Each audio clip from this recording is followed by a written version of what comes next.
Welcome to my YouTube channel, Tony Su Vega, your feng shui guru and paranormal expert. Bago tayo magsimula sa ating kwento, binabati ko ang mga bagong subscribers sa aking channel, Tony Su Vega.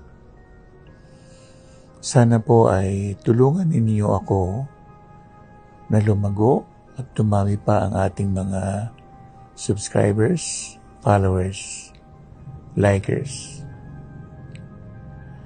At mag-comment lamang kayo kung gusto niyo magpa-shout out sa content na ito.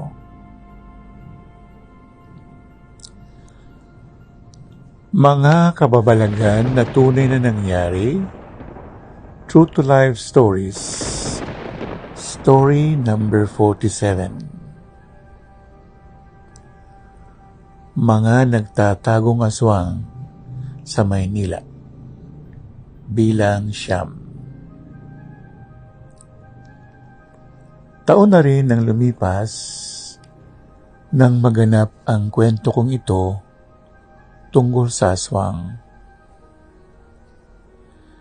May isang gusaling apartment sa bandang Fernando Po Jr. Avenue, dating Del Monte Avenue, na mga 15-door apartment na may bukod tanging room apartment na hindi nagtatagal ang nangungupahan.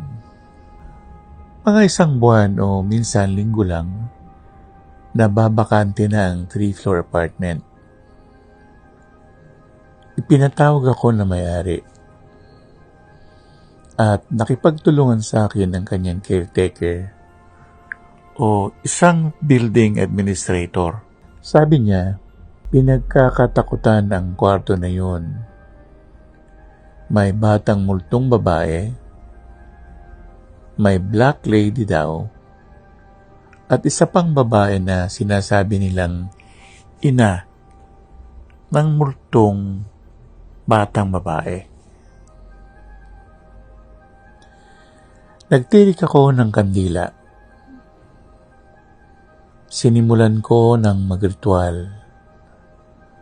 Nakita ko ang batang multong babae na kinarga ng nanay niya palabas ng bahay na iyon.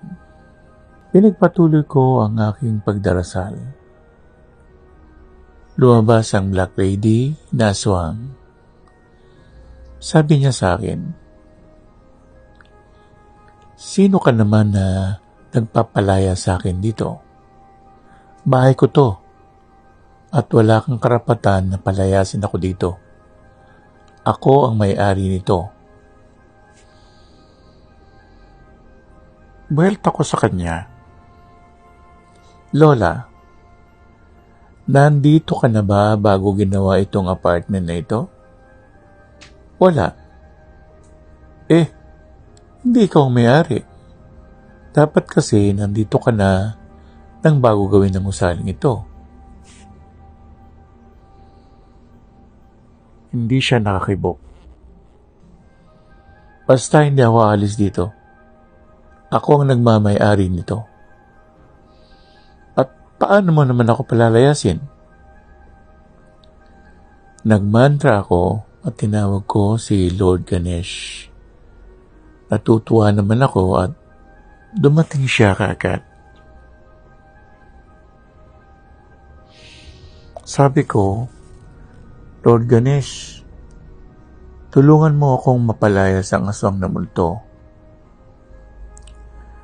At kinuha ni Lord Ganesh ang kamay ng aswang at inilabas ng apartment. At sinabihan niya ito na huwag nang babalik kailanman sa gusali. Makalipas ang 2 araw, mayroon na uling umupa sa apartment na iyon. At sila ay nagtagal na doon ng taon.